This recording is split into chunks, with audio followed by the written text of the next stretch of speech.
Les ministres des 55 membres du bloc panafricain se sont réunis les 3 et 4 février 2021 à l'occasion de la 38e session ordinaire du Conseil exécutif de l'Union africaine. Cette session virtuelle de 2 jours était consacrée à l'examen d'une série de rapports, dont essentiellement celui relatif à la mise en œuvre de la stratégie continentale africaine commune de lutte contre la Covid-19 et d'exposer autour des activités des différents organes de l'Union africaine au titre de l'exercice écoulé.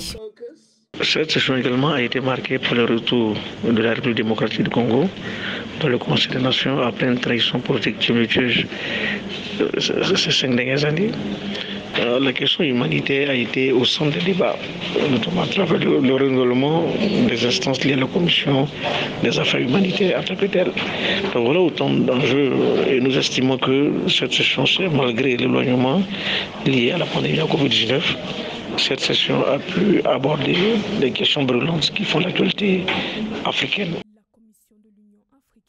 Au cours de ces 2 journées de concertation, plusieurs points ont été évoqués, notamment le Maroc, qui plaide en faveur de l'harmonisation du travail entre l'Union africaine et les communautés économiques régionales pour la réalisation de l'intégration continentale, et l'appel du ministre sahraoui des Affaires étrangères, Mohamed Salem Ould Salek, pour l'instauration de la paix entre la République arabe sahraoui démocratique et le Maroc. Cette session a été consacrée évidemment à la gestion de l'urgence sanitaire liée à la maladie à Covid-19. Le continent africain, évidemment, allait sur le constat que des inégalités apparaissent dans la distribution de ce vaccin. Donc l'un des enjeux importants a été vraiment l'élection au sein de la Commission des affaires humanitaires.